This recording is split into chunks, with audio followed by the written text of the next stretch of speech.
Assalamualaikum warahmatullahi wabarakatuh. Izin memperkenalkan diri, kami dari LSP 23 akan menjelaskan tentang SBY PPC 1 UTS pada tahun 2024. Perkenalkan, nama saya Resa Multia Zahra, Perkenalkan, nama saya Farel Akbar. dan kami akan menjelaskan SBY PPC 1 UTS pada tahun 2024.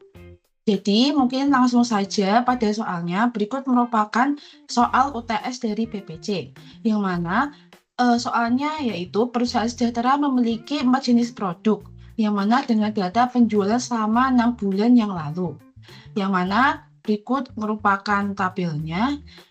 Setelah itu, kita disuruh untuk membuat perkiraan permintaan 6 bulan yang akan datang dengan metode yang sesuai menggunakan tahapan yang runtut dan sistematis. Jika menggunakan eksponensial, gunakan alfa 0,2, dan jika menggunakan pergerakan, gunakan T2. Yang mana pada soal ini kita disuruh untuk melakukan forecasting atau ramalan. Yang mana kita akan melakukan forecasting yaitu 6 bulan ke depan. Kita langsung saja ke forecastingnya.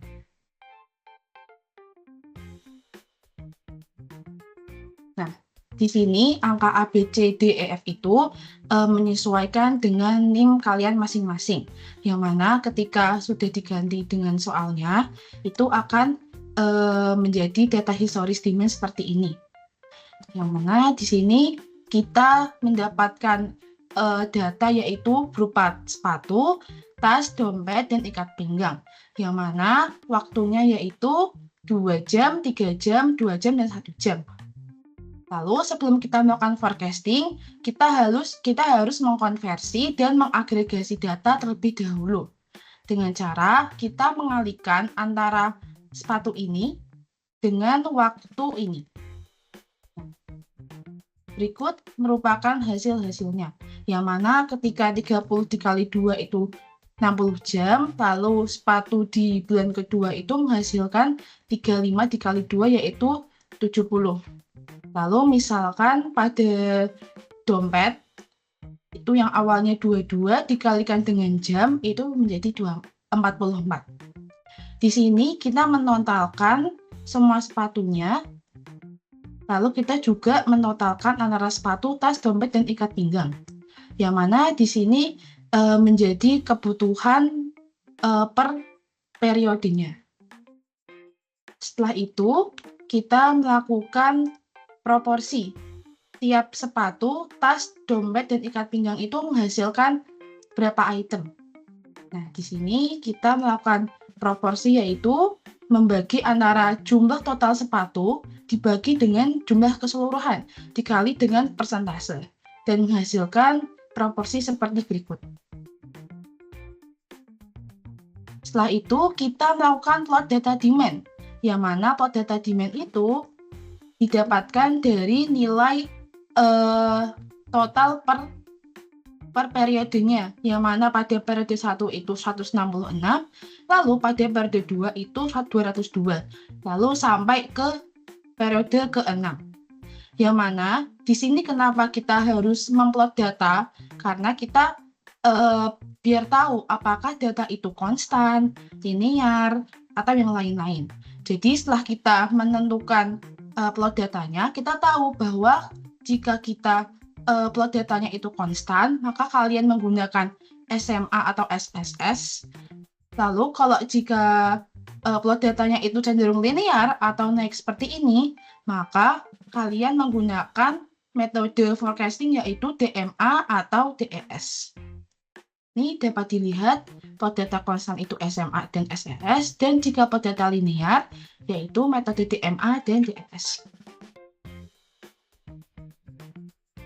Lalu perhitungan selanjutnya kita akan melakukan forecasting pada metode terpilih dan perhitungan nilai error, yang mana kita menggunakan metode DMA dan metode DES. Lalu pada metode DMA atau double moving average diketahui pada soal itu kita menggunakan T sama dengan 2, yang mana kita menggunakan N sama dengan 2 juga. Nah, di sini XT itu merupakan data per periode di yang sebelumnya ini. Per periode 1 sampai periode ke-6. Kita pindahkan ke sini. Nah, Di sini di soal kita juga diberikan data rumus perhitungan yang mana ini digunakan untuk menghitung forecastingnya. Untuk rumus S aksen 1 ini yaitu merupakan rata-rata dari kedua data. Karena seperti dijelaskan di sebelumnya, karena di soalnya itu T2, maka kita menggunakan rata-rata dari kedua data tersebut. Nah, kalau misalkan kita menggunakan T3, maka kita merata-ratakan 3 data. Nah, di sini karena berhubung dari soalnya itu T sama dengan 2, kita menggunakan rata-rata dari kedua data. Nah, di sini kita meratakan data dari periode 1 dan periode kedua. Nah, kita rata-ratakan sampai di data ke-6-nya, yaitu rata-rata dari data ke-5 dan ke-6. Nah, untuk X aksen kedua, itu kita juga rata-ratakan kembali antara data S aksen kedua dan ketiga. Lalu lanjut sampai ke S2 aksen dari periode ke-6. Kita rata-rata dari data ke-5 dan data ke-6. Nah, selanjutnya kita mencari A dan B. Yang mana di sini rumus A adalah 2 S aksen 1 dikurangi S2 aksen. Di sini kita mengalihkan 2 dengan S1 aksen dan dikurangi dengan S2 aksen. Ini berikut lanjut sampai ke periode ke-6. Nah, di sini kenapa di periode kedua kita nggak lakukan perhitungan pada A? Karena di periode kedua itu S2 aksennya itu tidak ada. Maka kita langsung ke data ke periode ketiga. Karena di sini ada data S1 aksen dan S2 aksen. Sampai terakhir di periode ke-6, sesuai data yang ada. Lalu kita lanjut ke perhitungan B. Di sini B itu rumusnya 2 per N-1 dikali dengan S1 aksen dikurangi S2 aksen. Nah, kita lanjut ke perhitungannya, yaitu 2 dikurangi dengan N, yang mana diketahui N itu sama dengan 2, dikurangi dengan 1, lalu dikalikan dengan pengurangan S1 aksen dan S2 aksen. Nah, di sini kenapa B pada periode kedua juga tidak dihitung? Karena di sini tidak ada hasil dari S2 aksen pada periode kedua. Jadi kita langsung ke periode ketiga. Nah, lanjut kita melakukan perhitungan forecastingnya, yaitu A tambah B dikali dengan M. Kita lanjut. Karena di sini M itu merupakan selisih dari periode FT dengan periode A dan B, maka untuk periode keempat sampai dengan 6 itu cukup dikalikan dengan 1 M-nya. Nah, baru di periode ke-8, ini kita baru dikalikan dengan 2. Karena kan periode terakhir kan 6, berarti 8 kurangi dengan 6. Nah, begitu juga periode ke-12, berarti 12 dikurangi dengan 6, berarti kan sama dengan 6 kan. Nah, kita melakukan pengalihan tersebut. Lalu pada periode ke-7 juga itu 7 kurangi 6, yaitu sama dengan 1. Nah, di sini kenapa kita menghitung sampai 12 periode? Karena di soal kan disuruhnya melakukan perkiraan permintaan 6 bulan yang akan datang. Yang mana data yang sebelumnya kita kan 6 bulan sebelumnya. Maka 6 bulan ke depan itu berarti kan di periode ke-12. Lalu di sini kita menghitung error. Apakah hasil forecastingnya itu tuh berbeda jauh atau enggak dari hasil aslinya. Nah, di sini kita mengurangkan antara 220, yaitu hasil dari data yang sebenarnya ini, dikurangi dengan forecastingnya. Nah, di sini kita bertujuan apakah hasil forecastingnya tuh apakah masih dalam keadaan sesuai atau udah terlampau jauh kesesuaiannya. Nah, di sini kita mengurangi antara XT dengan hasil forecasting-nya, yang mana di sini dihasilkan angka berikut. Nah, setelah itu kita melakukan pengkuadratan dari error ini. Nah, di sini kita melakukan min 7 kuadrat dari data keempat sampai ke data keenam.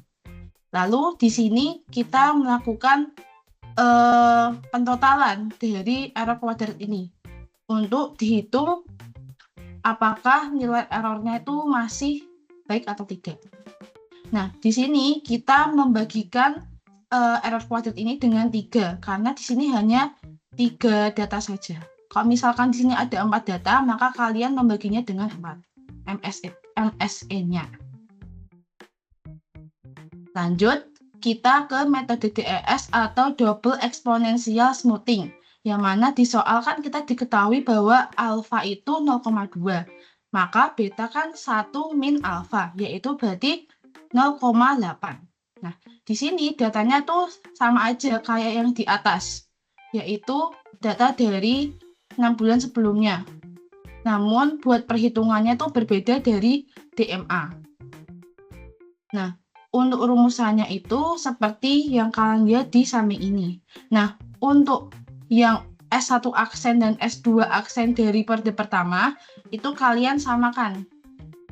Nah, baru yang berbeda itu di S1 aksen di periode kedua. Nah, di sini kalian lihat bahwa rumusan dari S1 aksen itu A kali XT ditambah 1 min alfa atau beta dikalikan dengan S1 aksen T-1, yang mana T-1 itu merupakan data periode sebelumnya. Nah, kita coba lihat di yang pada periode kedua, yaitu S1 aksen, yang mana A itu atau alfa itu 0,2. Lalu kita dikalikan dengan XT-nya pada periode kedua, yaitu 202. Lalu kita melakukan penambahan dengan 1 min alfa atau beta 0,8 dikalikan dengan S1 aksen di periode sebelumnya, yang mana periode sebelumnya itu kan periode pertama. Nah, maka kita mengalikan dengan 166. Nah, hasilnya seperti ini. Nah, di sini kita melakukan perhitungan juga sampai di periode ke-6. Di sini 0,2 dikalikan 286 ditambah 0,8 dikalikan dengan 199,48. Nah, untuk S2 aksen itu rumusannya sama aja, sama yang S1 aksen. Nah, di sini 0,2-nya dikalikan dengan S1 aksen, lalu ditambah dengan 0,8 dikalikan dengan 166, yang mana di sini rumusannya itu 2 dikali untuk rumusan ini ya sama aja. Jadi sebenarnya itu rumusannya sama aja. Jadi untuk yang 0,2 itu buat yang S1 aksen, lalu untuk 0,8-nya itu dikalikan dengan S2 aksen di periode sebelumnya. Nah, di sini kita langsung saja mencari nilai A dan B. Nah, di sini kenapa kita tidak melakukan data yang ke A? Karena kan hasilnya nanti sama aja, yaitu 2 kurangi, nah hasilnya tuh sama aja. Jadi kita melakukan forecasting itu mulai forecasting itu di data ketiga, yang mana kita nilai yang A itu ngambil dari data yang periode kedua. Nah, buat nilai A itu rumusannya itu 2 dikali S1 aksen, 2 dikali S1 aksen, yaitu 2 dikali 173,20 dikurangi dengan 167,44. Nah, di sini dilakukan perhitungan sampai di periode ke-6. 2 dikali 216,78 dikurangi dengan 186,06. Lalu kita lakukan perhitungan juga untuk perhitungan B. Yang mana rumus B itu alfa dikurangi 1 min alfa, atau kita bisa sebut beta, dikalikan dengan S1 aksen dikurangi S2 aksen. Nah, yang mana di perhitungan ini yaitu 0,2 dibagi dengan 0,8, 0,2 dibagi dengan 0,8, lalu dikalikan dengan 173,20, yang mana S1 aksennya, lalu dikurangi dengan S2 aksennya, yaitu 167,44. Lalu kita melakukan forecasting, yang mana forecasting untuk periode ketiga itu merupakan penambahan dari A tambah B. Lalu selanjutnya sampai forecasting ke-7 itu sama, tetap A dan B di periode sebelumnya. Nah, buat periode ke-8, itu kalian jangan lupa untuk mengalikan dengan 2. Karena di sini kan kita mencari forecasting ke-8. Sementara data terakhir itu di yang periode ke-6. Maka kita kalikan dengan 2. Jadi, A-nya itu 247,51 ditambah dengan 7,68 dikalikan dengan 2. Nah, selanjutnya sampai periode ke-12, yaitu kita mengurangi yang mana nilai M itu merupakan 12 kurangi 6. Jadi di sini kita akan mengalihkan dengan 6 nilai M-nya. Nah, di sini kenapa kita 12? Karena kita di soal itu disuruh untuk melakukan perkiraan permintaan 6 bulan yang akan datang. Maka kita menghitung forecasting-nya sampai ke bulan 12. Nah, di sini kita menghitung nilai error-nya. Menghitung nilai error itu sama aja, sama kayak perhitungan DMA tadi, yaitu mengurangi dari nilai yang aslinya dikurangi dengan forecasting-nya. Di sini kan nilainya 20, yaitu pengurangan dari 200 dengan 180. Lalu, di sini kan juga ada error yang di data periode ke-6, yang mana pengurangan dari 286 dikurangi dengan 226. Lalu di sini juga kita mengkuadratkan dari hasil nilai errornya. Nah, dihasilkan hasil kuadrat seperti berikut.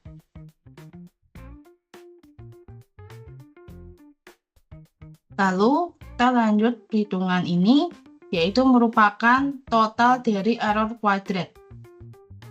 Nah, di sini kenapa kita menggunakan error kuadrat? Karena di sini kita menggunakan perhitungan nilai error itu menggunakan metode mean square error, yang mana kita mengkuadratkan dari nilai errornya, lalu kita rata-rata.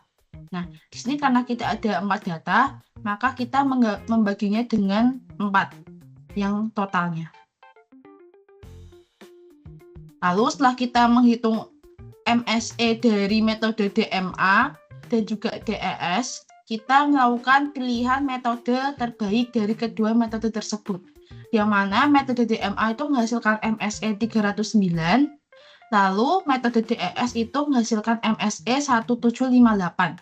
Yang mana metode terbaik ini dipilih dari nilai MSE error terkecil. Yang mana ketika errornya itu lebih kecil, maka tingkat kesesuaian data itu lebih sesuai. Nah, setelah kita memilihan metode terbaik, kita melakukan validasi metode terpilih. Apakah data tersebut itu masih dalam nilai batas normalnya atau batas UCL atau LCL-nya. Nah, di sini kita memasukkan data dari yang DMA, yang mana di sini forecasting-nya itu dari yang nilai ini. Lanjut, ini nilai errornya, lalu kita menghitung MR. Nah, MR itu merupakan pengurangan dari error di periode ke-5 dengan periode ke-4. Selanjutnya juga sampai ke periode 6 dikurangi dengan periode ke-5-nya. Nah, di sini kita mengabsolutkan MR-nya. Jadi yang awalnya min 13, kita jadikan ke 13. Nah, di sini kita melakukan penotalan dari absolut MR-nya. Lalu kita melakukan rata-rata, karena sini hanya ada 2 data, yaitu periode ke-5 dan periode ke-6. Terus, di sini kita menghitung nilai UCL dan LCL-nya. Nah, di sini kenapa 2,66? Karena ini merupakan ketetapan. Kalau misalkan kalian baca di buku juga, itu nilainya juga 2,66. Nah, di sini itu kita mengidentifikasi nilai UCL-nya. Yaitu, yang pertama, UCL itu 61,18, lalu nilai LCL-nya itu kita minkan agar di lowernya, jadi hasilnya itu min 61,18. Di sini kita ketahui bahwa nilai dari errornya itu masih di dalam nilai UCL dan LCL-nya. Maka errornya tuh masih baik. Kalau misalkan nilai UCL dan nilai dari errornya itu melebihi dari UCL dan LCL, maka kita melakukan metode lain. Nah, karena di sini sudah sesuai metode terpilihnya, maka dapat disimpulkan bahwa forecasting 6 bulan mendatang itu dengan metode DMA atau Double Moving Average. Dan menghasilkan yaitu forecasting 6 bulan ke depan sampai bulan ke-12. Oke, selanjutnya kita masuk ke soal nomor 2. Atau mungkin kalau di soalnya tunggu nomor, tapi ini kita masuk ke pengerjaan 2 tuh yang soal di mana di gudang masih terdapat persediaan untuk masing-masing produk. Di sini ada untuk persediaan awal dan ada persediaan akhir. Terus kemudian di sini juga ada ketentuan dari perusahaannya. Jadi perusahaan tuh punya 2 lini produksi dengan 7 jam kerja, di mana di tabelnya ini ada jumlah hari kerjanya di tiap periode. Terus di bawahnya lagi itu ada ketentuan untuk biaya inventory atau biaya kapasitasnya. Jadi di sini ada data biaya regulernya. Untuk regular time-nya itu 100.000 per jam, untuk overtime-nya 150.000 per jam, dan untuk kapasitas si lemburnya itu nanti 25% dari regular time. Terus kalau tidak mencukupi maka boleh untuk subkontrak dengan kapasitas yang tidak terbatas. Terus selanjutnya ada biaya inventory. Jadi setiap unit per periode itu nanti nambah 20.000. Ntar kita lihat di transport line-nya. Terus untuk biaya subkontrak itu 200.000. Dan untuk biaya kapasitas yang tidak terpakai itu 40.000. Dan di sini kita diminta untuk membuat jadwal induk produksinya. Oke, jadi tadi di forecasting kita udah dapet nih data demand untuk 6 bulan ke depan, yang mana data ini akan kita pakai di transport line-nya. Jadi teman-teman itu harus nyelesain dulu nih bagian forecastingnya baru bisa ke perencanaan agregat atau ke jadwal induk produksinya. Karena kalau ini belum dapat, nanti di selanjutnya itu kita nggak bisa ngerjain. Oke, selanjutnya kita masuk ke sini dulu. Oke, jadi pertama kita ke persediaan gudang. Persediaan gudang ini maksudnya adalah yang ini, persediaan awal dan persediaan akhir, karena ini nanti akan ngaruh ke jumlah induk produksinya di periode awal maupun di periode akhir, karena kita harus mempertimbangkan ini juga. Di sini udah disalin 20, 25, 10, 15 dan seterusnya. Terus kemudian di sini kita konversi ke jam juga. Kenapa? Karena dari hasil forecasting tadi yang ini tuh masih dalam satuan jam. Jadi kita samain di sini biar nanti transport line-nya itu bisa sama, atau istilahnya tuh agregasi data. Jadi 20 di sini konversi ke jamnya itu tinggal dikali aja. Misalkan yang ini berarti ini 20 kali 25, terus untuk persediaan akhirnya berarti 25 kali 2. Sorry, yang tadi ini 20 kali 2, yang ini 25 kali 2. Begitupun seterusnya. 10 kali 3, di sini ada 15 kali 3, dan seterusnya sampai yang bawah. Terus nanti kita totalin di sini. 120 sama 130 untuk persediaan akhir. Dan masih dalam satuan jam, bukan satuan unit ya. Terus tadi di soal kita dapat ini, diketahui ini. Jadi perusahaan punya 2 lini produksi dengan 7 jam kerja setiap harinya, di mana jumlah hari kerja di setiap periode itu seperti di soal ini. Nah, dari sini kita bisa dapat kapasitas dari keseluruhan kerja. Jadi di sini ada RT itu regular time atau ini jam reguler kalau di soal.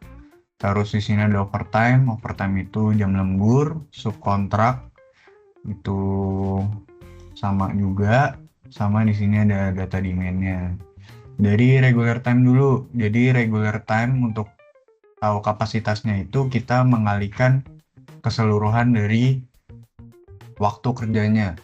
Karena kan di sini tadi kita satuan demand-nya itu kan dalam waktu jam. Nah, makanya di sini untuk kapasitasnya juga kita mengalihkan semuanya dalam satuan jam. Kan tadi ada 2 lini produksi dengan waktu kerjanya itu 7 jam.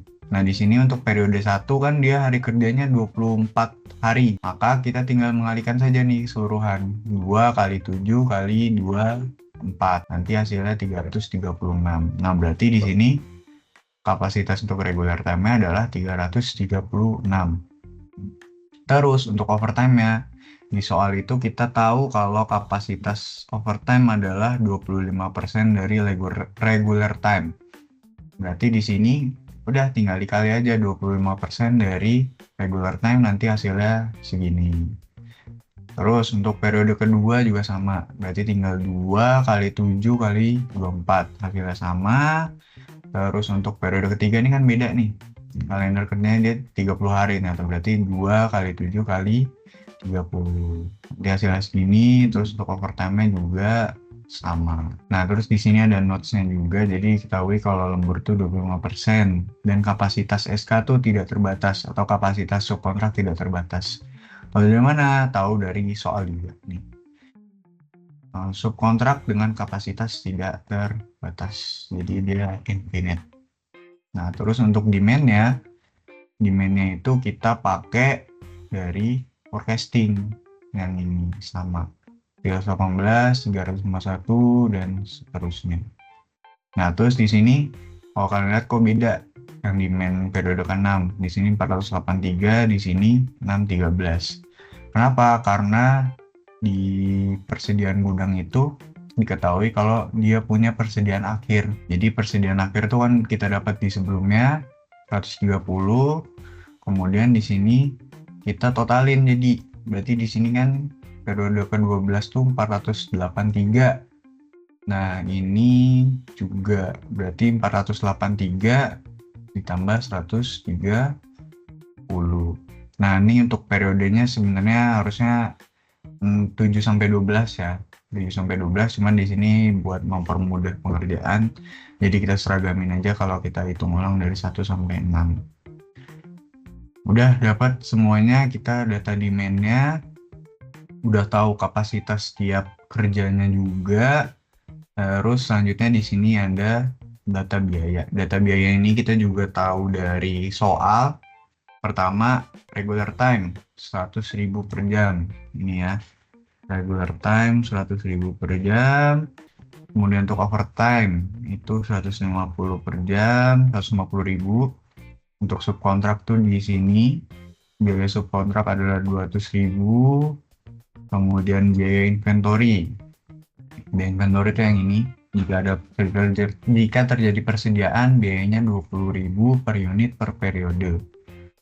Jadi di sini 20.000 per periode, terus ada kapasitas tidak terpakai 40.000. Sini biaya kapasitas tidak terpakai 40.000. Oke, udah dapat semua data yang kita perlukan. Selanjutnya kita masuk ke transportation line atau tabel transportation line.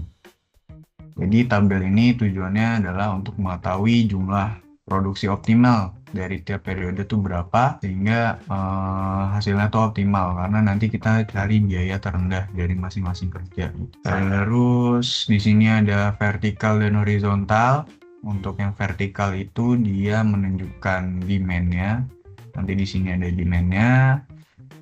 Kemudian kalau untuk horizontal itu untuk si jumlah produksi, yang mana kalau hasilnya sama, hasilnya sesuai, hasilnya benar, itu nanti jumlahnya akan sama nih antara demand dan jumlah produksi.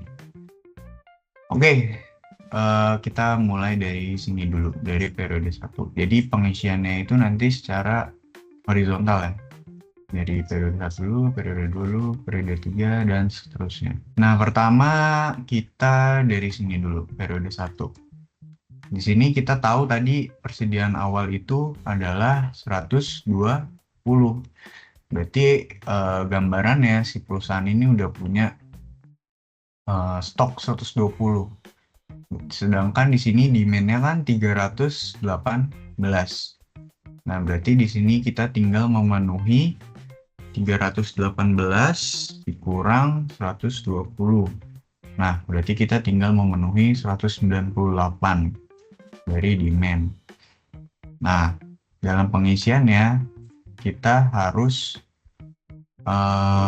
mengisi dari biaya yang terkecil, karena tadi kita mencari biaya yang paling optimal dari keseluruhan. Nah, di sini ada data biayanya juga. Oh ya, tadi lupa. Jadi ini tadi regular time 100.000, overtime 150.000, dan subkontrak 200.000.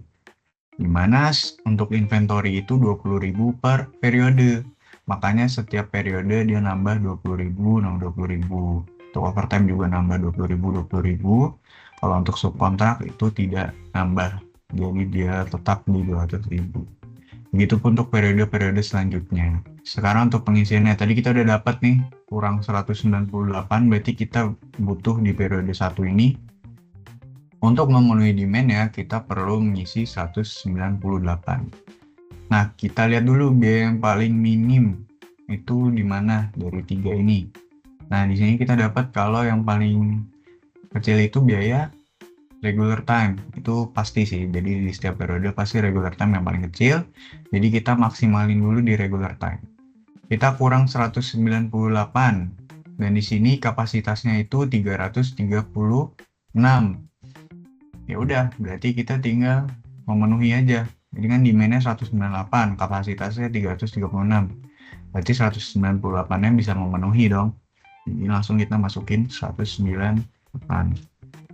Oke, udah. Terus berarti untuk demand 1 nih udah terpenuhi semua. Di sini kalau mau ngecek, berarti ini tinggal dijumlahin 120 tambah 198. Kita lihat di sini hasilnya itu harus sama dengan si demand yang dibutuhkan di sebelumnya. Jadi kalau ini udah sama, itu berarti udah sesuai. Oke, terus kita lanjut ke periode kedua, berarti yang ini. Nah, periode 2 kita lihat nih demand-nya 351. Terus kita cari dulu biaya yang paling kecil itu di regular time yang ini, ya kan? Berarti kita maksimalin dulu di regular time periode kedua. Kapasitasnya berapa? 336, demand-nya 351. Berarti ini kan nggak memenuhi secara keseluruhan kan? Dia cuma bisa memenuhi 336. Udah, kita maksimalin dulu 336. Oke. Udah, berarti kurang berapa? Kita cek. Demand-nya 351, yang udah kita isi 336. Berarti kurang 15. Nah, 15-nya kita taruh kemana? 15-nya kita taruh ke biaya yang terkecil selanjutnya. Oh, di sini nih. Di regular time periode 1, dia 120.000. Dan tadi kan kapasitas periode 1 kan 336, baru kepakai 198. Berarti di periode 1 ini masih banyak nih. Masih banyak yang bisa kita isi. Masih ada 139. Sedangkan kita butuh naruh 15, berarti bisa menutupi. Berarti di sini kita taruh 15. Oke, Berarti untuk periode 2 udah terpenuhi belum? Kita cek di sini. Di sini udah totalnya udah 351, tadi demand-nya 351. Berarti udah terpenuhi. Lanjut lagi ke periode 3. Periode 3 tuh demand-nya 384. Terus untuk kapasitas regular time-nya itu 420. Berarti bisa nih kita maksimalin demand-nya di regular time. Langsung tulis saja 384. Oke, udah terpenuhi. Tapi di kapasitas regular time tuh berarti nanti masih ada sisa nih. 420 kurang 384. Mungkin nanti di periode selanjutnya akan kepake. Nah, untuk periode 3 udah terpenuhi, lanjut lagi ke periode 4. Periode 4 juga kita lihat biaya paling minimnya di regular time, berarti kita maksimalin dulu nih regular time. Di sini demand-nya adalah 417, kapasitas regular time-nya 336, berarti regular time-nya ini belum bisa memenuhi semua. Udah, kita tulis dulu untuk regular time-nya 336.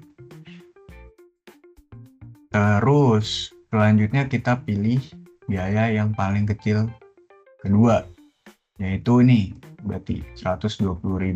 Berarti di regular time periode ketiga. Ini kan tadi kita masih kurang berapa? Berarti ini 417 kita kurang 336. Masih ada 81 kurangnya. Oke, kurang 81 berarti kita bisa maksimalin di sini nih. Di sini. Di periode ketiga. Maksimalinnya berapa? Ini kan 384. Terus kapasitas maksimalnya itu 420. Berarti 480 kita kurangin dulu dengan ini. Oke, berarti masih ada 36 yang bisa kita pakai di regular time periode 3. Udah, berarti kita taruh di sini 36. Oke, udah terpenuhi belum? Kita cek. Tadi kurangnya 81, ya kan? Terus udah kita masukin lagi 36. Berarti kita cek ini kita kurang ini. Nah, kita masih kurang 45. Kurang 45 berarti kita lanjut lagi cari biaya yang paling minim. Di sini 140.000 nih selanjutnya yang paling murah. Tapi di periode kedua itu kapasitas regular time-nya sudah mentok, sudah terpenuhi, makanya kita nggak bisa ngisi di sini. Ini udah mentok, udah nggak bisa. Nah, terus berarti kita selanjutnya cari lagi yang paling murah. Oh, di sini ada overtime 150.000 harganya. Ya udah, berarti kita bisa maksimalin di sini. Tadi kurang 45. Terus untuk overtime kapasitasnya di periode keempat itu adalah 84. Berarti bisa kita alokasiin semua 45 ini ke overtime-nya di periode 4. Oke. Udah, kita lihat lagi di sini untuk jumlah di sini itu 417, demand-nya 417 juga. Berarti udah ketemu. Udah nggak ada sisa. Lanjut lagi kita ke periode 5. Oke, periode 5 sama. Kita juga maksimalin dulu dari regular time. Demand-nya 450, kapasitas maksimalnya 420. Berarti kita tulis dulu aja 420 di sini. Terus demand-nya kan 450, berarti masih ada sisa nih. Sisa 30. Nah, 30-nya ini kita taruh kemana? Kita cek lagi. Kita cari yang paling murah. Di sini dulu, berarti selanjutnya 120.000. Nah, 120.000 ini kan regular time periode 4. Nah, regular time periode 4 ini udah maksimal. Berarti ini udah nggak bisa kita isi. Oke, lanjut lagi kita cari yang paling murah. Ini 140.000. 140.000 itu regular time periode 3. Udah mentok juga, kapasitasnya udah maksimal juga. Berarti udah nggak bisa. Terus kita cari yang murah lagi. Nah, ini overtime di periode 5. Tadi kurangnya 30. kurangnya 30, terus kapasitas overtime-nya itu 105. Berarti bisa kita alokasiin semua di sini. 30. Oke, di sini udah totalnya udah 450. Kita cek juga di demand udah 450, berarti udah terpenuhi. Oke, terus selanjutnya di sini tinggal periode 6. Nah, periode 6 ini demand-nya 613. Untuk kapasitas regular time di 336. Berarti udah kita maksimalin dulu regular time 336. Terus kurangnya berarti berapa nih? Kita cek. 613 dikurang 336. Kurang 277. Oke. Kita selanjutnya berarti cari lagi nih yang paling murah. Kita cari di sini 120 nih regular time periode 5. Ini udah mentok, ini bisa. Terus cari lagi yang murah nih 140.000 di periode 4, regular time periode 4. Ini juga udah maksimal, ini nggak bisa. Terus cari lagi yang murah. Oh, di sini overtime periode 6. Overtime periode 6 itu kapasitasnya 84. Berarti kita bisa nih maksimalin di sini 84. Tulis saja 84. Berarti di sini kurangnya berapa? Kurangnya di sini 277 kurang 84. Masih kurang 193. Kita cari lagi yang paling murah. Ini udah mentok ya. Kita akan dapat selanjutnya 160.000. Ini udah terpenuhi, regular time udah maksimal. Terus berarti yang murah ini 170.000, yaitu overtime di periode 5. Overtime periode 5 itu 105. Terus yang udah kepake 30. Berarti bisa kita maksimalin berapa tuh? 105 kita kurang 30. Berarti 75. Bisa kita taruh 75 juga di sini. Oke, kita cek lagi kurangnya berapa. Ini 193 tadi ya terakhir.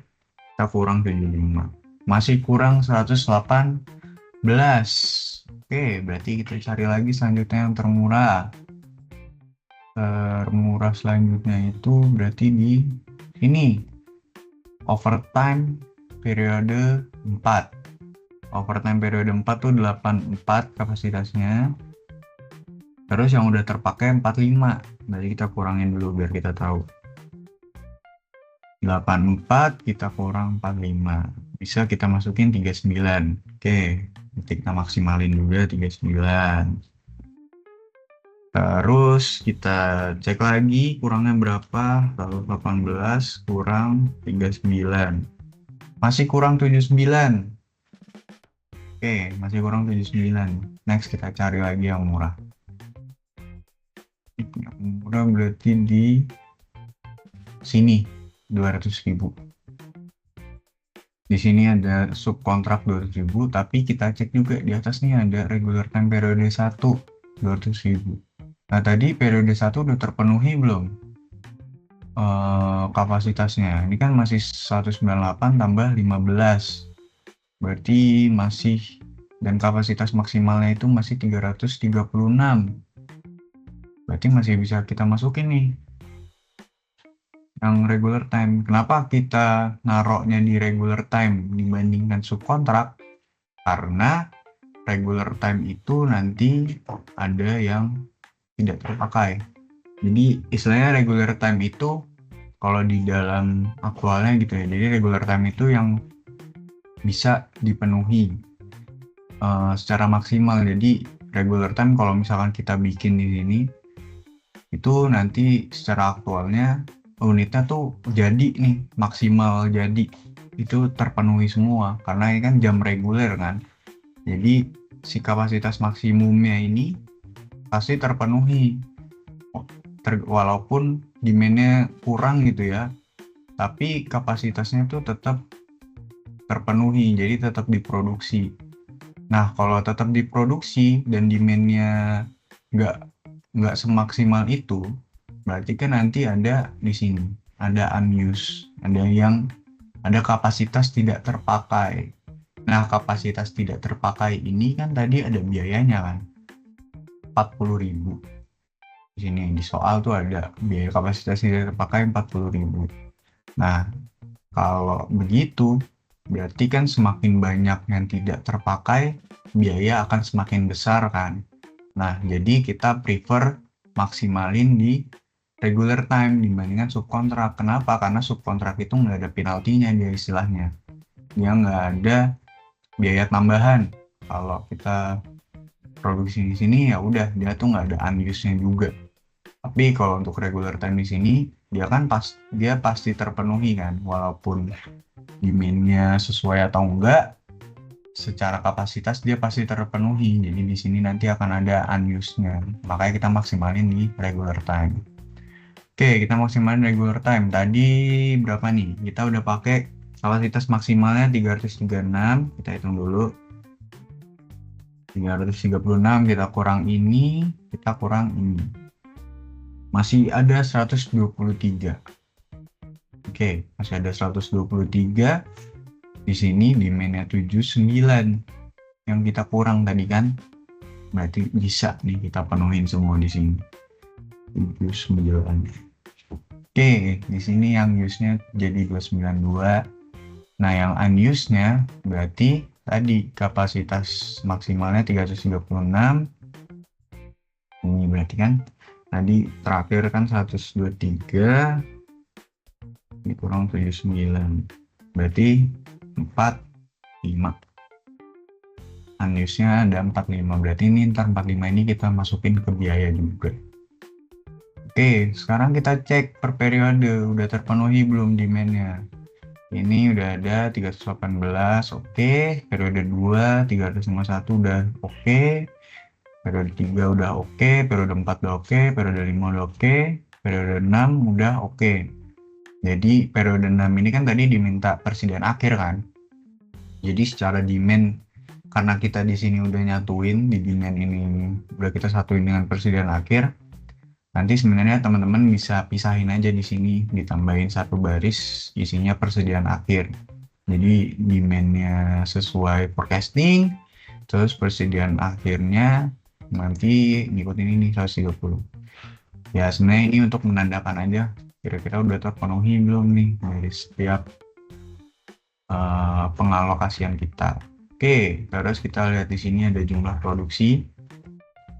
Jadi jumlah produksi itu adalah total dari semua yang use, yang terpakai. Nah, kalau teman-teman bingung, regular time yang lain ya unused-nya kosong, karena di regular time yang lain tadi kita udah maksimalin sama kapasitasnya. Jadi kapasitas udah maksimal semua, kecuali tadi yang periode 1 nih masih ada sisa. Itu makanya kita lanjut unused-nya yang lain nih 0 0 0 0 0 0 0 semua. Terus di sini yang use-nya berarti ini jumlah dari setiap kerja. Ini regular time, di sini karena nggak ada overtime berarti 0, nggak ada subkontrak berarti 0. Berarti udah, terus ini regular time lagi, ini ada overtime 0, ini 0. Kita lanjut lagi. Di sini regular time doang. Nah, di sini kan ada overtime nih. Itu overtime itu jumlah dari keseluruhannya. Terus regular time berarti ininya doang sama dan seterusnya, tinggal jumlahin. Nah, jumlah produksi itu adalah dari total 3 kerja di masing-masing periode. Di sini berarti 292 ini kan totalnya. 236, 420, ini 420 itu dari 396 tambah 84. Terus 525 itu dari 420 tambah 105. Dan segitu. Nah, kalau pengalokasian teman-teman benar, nanti jumlah yang ini, jumlah produksi 6 periode dengan jumlah demand dari 6 periode itu hasilnya akan sama. Jadi untuk pengecekan terakhir, kita ceknya dari situ. Jumlah produksi, kita jumlahin nih 6 periode, tambah demand 6 periode, kita cek hasilnya sama atau enggak. Nah, jumlah produksinya ini dijumlahin hasilnya segini ya. Ini ntar sebenarnya kalian bisa cek sendiri aja, nggak harus dipisah. Terus untuk demandnya yang ini. Nah, di sini kan hasilnya ada yang beda ya. Ini 2413 untuk yang ini 2533. Nah, 2533 ini itu tadi masih termasuk dengan ini persediaan awal. Jadi di sini 2533 kita kurangin lagi sama persediaan awal. Nah, karena persediaan awal ini kan nggak termasuk diproduksi kan, dia cuma secara demand aja. Jadi teman-teman harus teliti juga kira-kira mana nih yang harus dijumlahin, jangan sampai salah. Kalau hasilnya udah sama kayak gini, berarti udah sesuai nih transport lane-nya, udah selesai, udah aman. Nanti kita bisa masuk ke yang selanjutnya. Jadi di sini ya untuk transport lane-nya udah secara keseluruhan oke. Kita selanjutnya masuk ke terakhir, itu untuk jadwal induk produksi. Jadi kan tadi udah yang diminta dari soal kan jadwal induk produksi kan, jadi fokus utama kita di situ aja. Di sini ada rencana produksi agregat yang optimal. Ini itu sama persis dengan ini. Jadi tinggal di rekap aja, istilahnya ini kayak rekap. Terus untuk biaya produksi itu berarti kita mengalihkan di setiap baris, setiap periode yang baris. Jadi misalkan di periode 1, produksi periode 1, berarti ini kan tadi kita regular time semua ya, berarti 198 kali 100.000 ditambah 15 kali 120.000 ditambah 79 kali 200.000 ditambah 45 kan unused, berarti 45 dikali tadi kapasitas yang terpakai itu 40.000 ditambah berarti 45 kali 40.000, nanti hasilnya 39.200.000. Terus lanjut periode 2, di sini karena cuma ini doang berarti 336 kali 100.000. Oke, lanjut periode 3, 384 kali 100.000 ditambah 36 kali 120.000, nanti hasilnya segini dan seterusnya. Jadi kita menjumlahkan dalam satu baris ini ya, satu baris periode baris ini periode 2, periode 3, periode 4 dan seterusnya sampai nanti ini yang 6.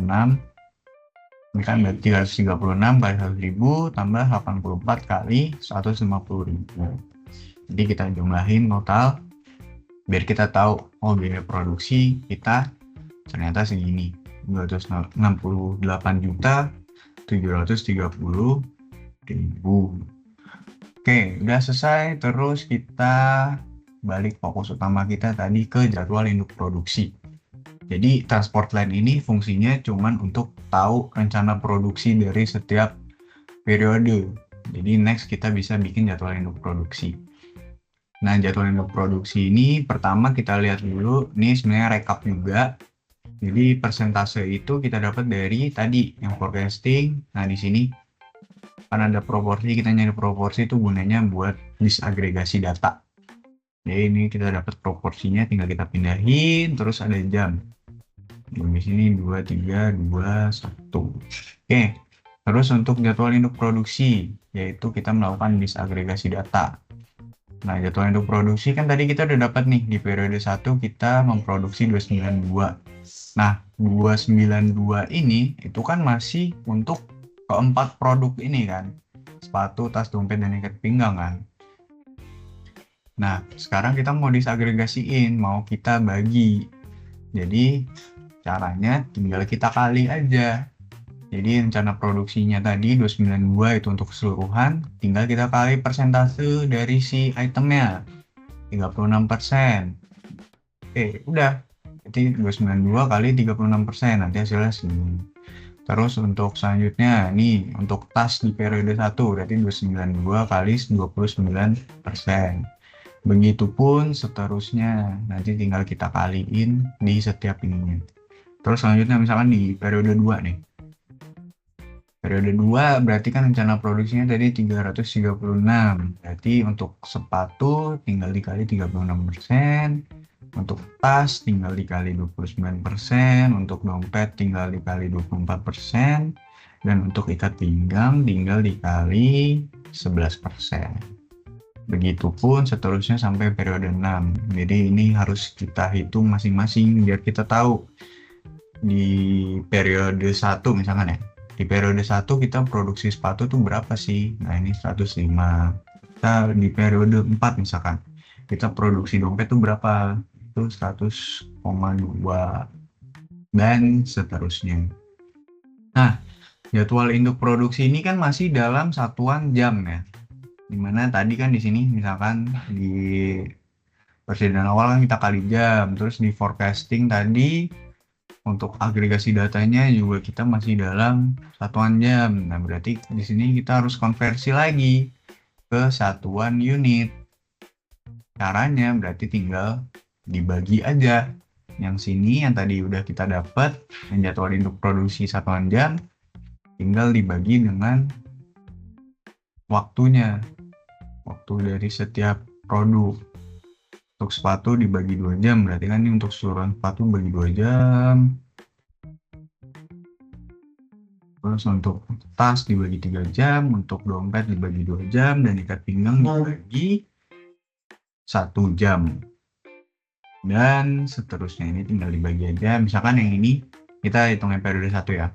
Misalkan yang ini, berarti kan sepatu di sebelumnya dalam satuan jam dia produksinya 105.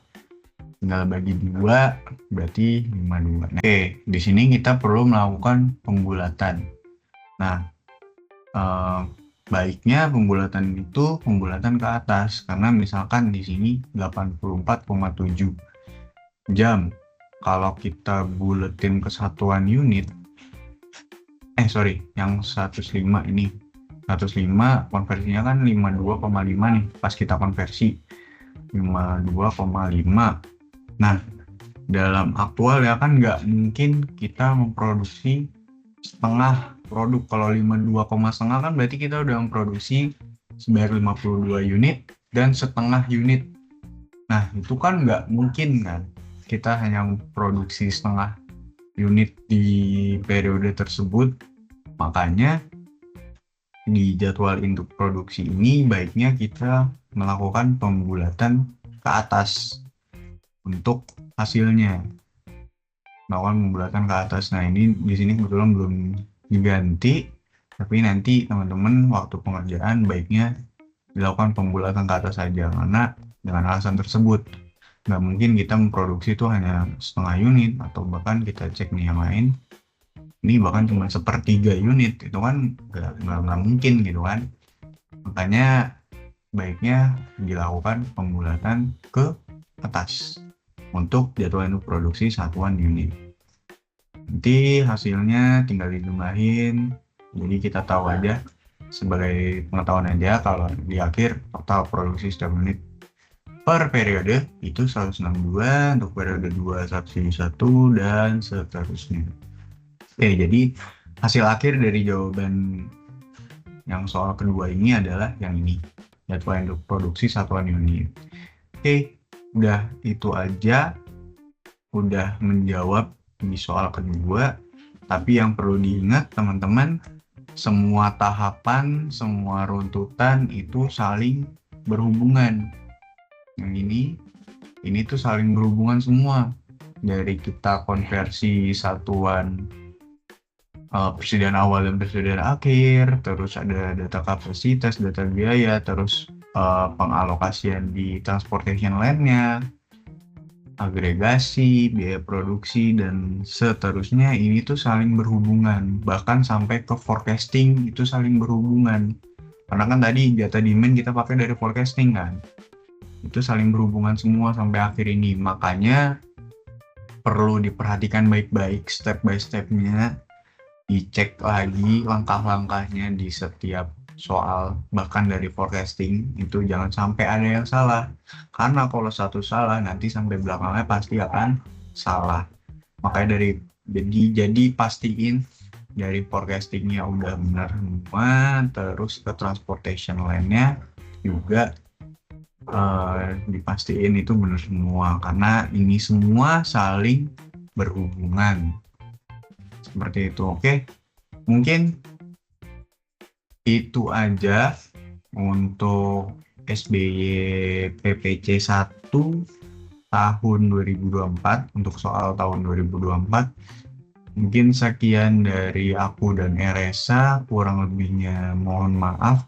Dan kalau misalkan setelah ini dari teman-teman ada yang mau ditanyakan, mungkin bisa menghubungin aku dan Eresa jika masih ada yang dibingungin kira-kira dari soal yang dari tadi kita bahas. Kalian masih ada yang kurang paham, itu nanti bisa menghubungin aku dan Eresa, dan mungkin sekiranya bisa membantu kalian yang masih bingung. Dan semoga video ini bisa mempermudah kalian, membantu kalian dalam pengerjaan soal PPC 1 di UTS nanti, dan semoga nilainya memuaskan untuk kalian dan pengerjaannya dilakukan secara maksimal gitu ya teman-teman. Oke, mungkin itu aja. Terima kasih. Selamat pagi, siang, sore, dan malam. Wassalamualaikum warahmatullahi wabarakatuh.